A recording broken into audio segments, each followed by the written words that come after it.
And that something just might change your life and actually make a damn difference in my life. You're going to want to pay attention to this one. Hey everybody, David Nagel. You're going to love this episode. Multiple people receive the same idea, but not everybody acts on it. But enough people need to act on certain ideas in order for those ideas to begin moving. I'm sure that you hear stories all the time about people who had an idea to invent something, and then they didn't do anything with it. And a year or two after they had the idea, they see somebody else invented it. And they're like, damn, I had an idea to do almost the exact same thing.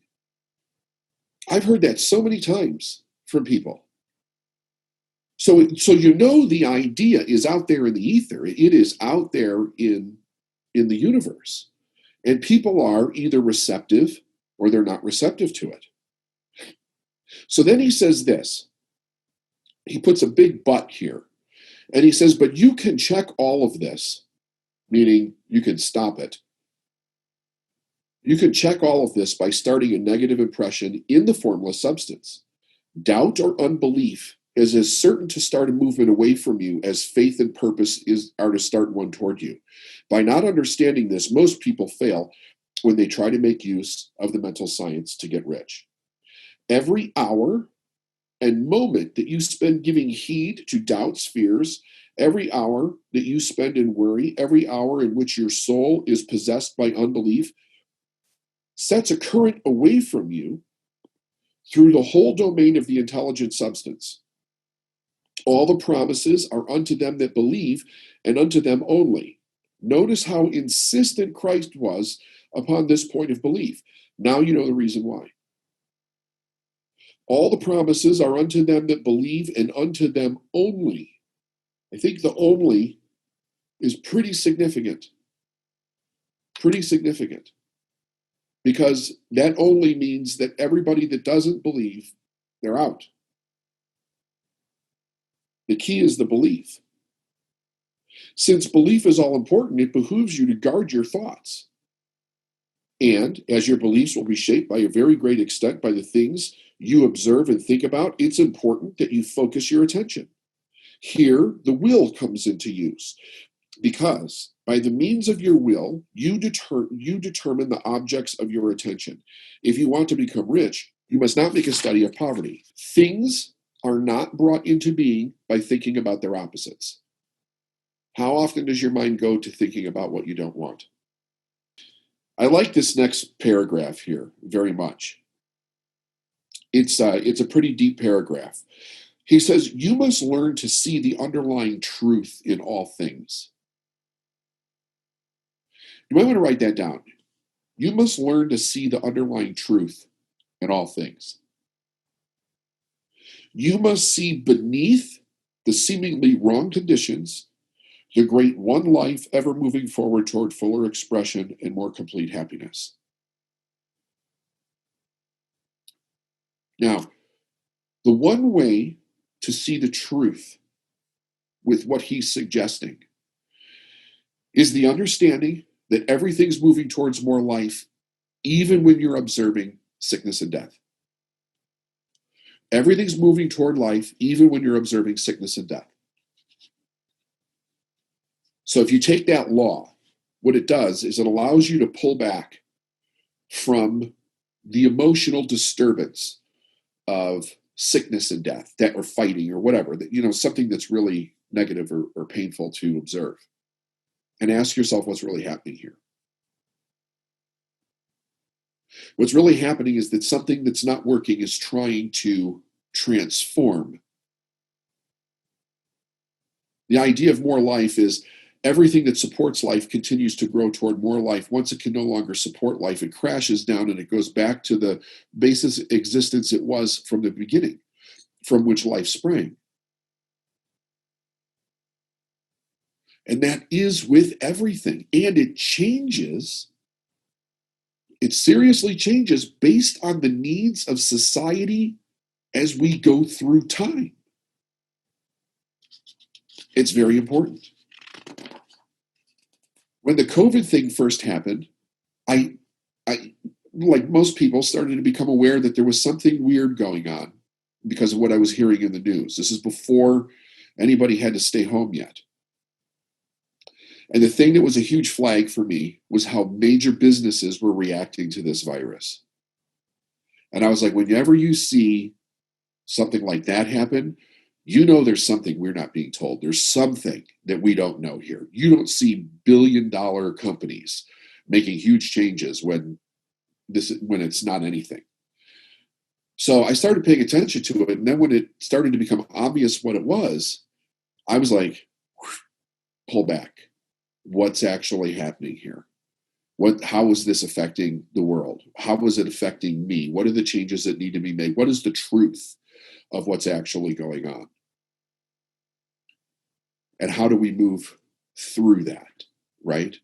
And we have all sat here and watched through our screens the craziness that has happened in certain areas of the world and many people because of misunderstanding, not knowing who to believe, listening to the people that have taken something that's so serious and politicized it for agendas. Like it's such a disservice to humanity for any of that stuff to happen.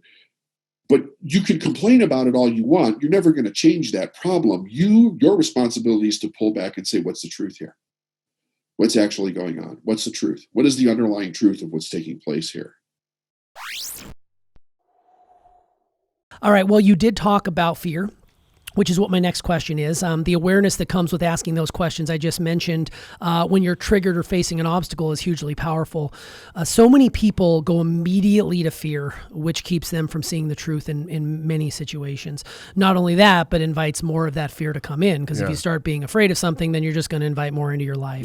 Yep. Fear leads to more fear, essentially. So for someone who struggles with fear out there, especially around not being able to maybe pay their bills or fear what other people might think of them if they couldn't pay their bills, what advice would you offer them up when that fear starts to bubble up and to help them get through it? So fear it's really interesting because it's not always a bad thing. Fear could save your life, but most people don't realize we're only born with two fears, the fear of falling and the fear of loud noises. All other fears are learned, but this is where it gets really interesting. The subconscious mind can't tell the difference between something that's imagined and something that's real, okay?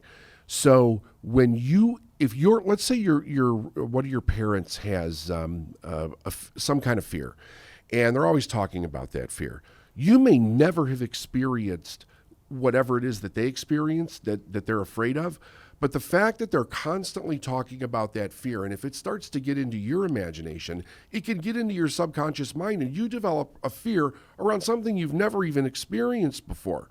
And it's in there. And then later on, you go to do something that resembles that, and that fear comes up, and you're like, where the hell did this fear come from, right? So the idea is when we have a fear, it's either rooted in an experience or imaginative around something that happened in your life and it got into your subconscious mind. But in order to get rid of it, you have to experience whatever it is, the result, without the realization of whatever the fear says would happen, right? So, being that we work with business people, this comes up in business all the time. So the idea is don't engage with the fear, because when you go into fear, there's a voice in your head that's talking to you, right? It's chattering, right? You're afraid of this could happen, that could go wrong. What happens if this happens? The worst thing that we can do is engage with that voice. In other words, start having a conversation with ourselves there. You recognize it, you know that it's there, but the idea is that you don't pay attention to it. You go do the thing that you're going to do. You tell yourself you're going to be okay, it's okay to do this, and you just let the fear be there. So what happens is you begin to starve it of energy. And as you're starving it of energy, you're also doing the thing that the fear is trying to tell you not to do, and you're giving yourself a new experience that doesn't have the reality of what the fear is trying to tell you. You do that a few times, and the fear loses all of its power, because in many cases, it's based in a lie. It's based in something that's not true, that actually never happened. And if it was something that did happen, the idea is that you learn whatever the mistake was that caused the fear to happen, and you do something different. Yeah. But that's it. But it's like Emerson said, the thing that you give energy to will grow. Don't give energy to the fear or doubt or worry or any of that, but put it in the outcome that you want, and that'll grow, and you'll starve the fear. Yeah, give yourself that experience of that which you are afraid of, and then once you do that, everything figures itself out. Let me tell you this story. I was at a seminar one time with Proctor, and I had just started flying again after about 10 years of not flying. Never had a problem flying at all. I didn't have no fear around flying, nothing. I flew as a kid. I flew when I was in the service, no issue. So I start flying because I'm doing seminars, right? I'm going to all these different things. And I'm noticing that I'm experiencing a very anxious feeling when we're taking off. Not when we're in the air, not when we're landing. But before takeoff, I'm like really anxious. I'm like, where the hell is this coming from? I've never had this issue before. And to this day, I don't know what caused it. But it was happening every single time. And once we got in the air, I was okay. But it was during that initial takeoff. And I walk up to Bob, and I was going to ask him, right, about this. And I started to tell him, I said, hey, listen, when we start to take off, I'm developing this fear of flying. He goes, get the fuck away from me. And he turned around and he walked away. And I was like, what the hell? And then a few minutes later, he comes up to me and he says, listen, I don't want that in my head. He's like, I fly constantly. I don't want it in my head. And anything that I don't consciously reject, I will unconsciously accept. He said, so I'm guarding myself against your issue. He said, you know how to get rid of this. He said, but this is what we're talking about in the seminars. He said, you know what to do it, but don't bring that crap around me. And later on, we had another, conversation about it. And he said, listen, the subconscious mind is insidious as hell. When you are in any situation, circumstance with people, if you're not really careful about what it is that they're talking about or a fear that they're experiencing, if you are really not focusing on consciously rejecting it, subconsciously you start accepting it, and before you know it, you will develop a fear or a block or an issue, whatever, and you'll manifest it in your life. He's like, so you, number one, don't be around people that are doing that on a regular basis. Number two, if you find yourself in a situation like that and you can't get out, you need to consciously, I completely reject this idea. You don't have to say it to them, but you say it in your head. And at first, with the way he reacted, I was kind of I thought he was kind of joking. But over the years, with the experience that I had, I realized just how serious he was, because it is that insidious. I mean, it is crazy the things that can get into your subconscious mind and then start manifesting. So what I'd like you to do is, on a sheet of paper, about halfway down the sheet of paper, draw a horizontal line across the paper and write down the word need, N-E-E-D, and write down roughly how much money you need to pay your bills every month. Now, don't make this complicated. Don't say, does that include this, that, or the other. Just write down roughly how much you need every month to pay your bills. Now, above that line, I would like you to draw another line a few inches above it, the same kind of horizontal line across the paper. And on that line, I would like you to write the amount of money that you have most earned above how much you need every month. So just as an example, if your bills are $5,000 a month and your highest month is $9,000, then write $9,000 on that upper line. Go ahead and do that now.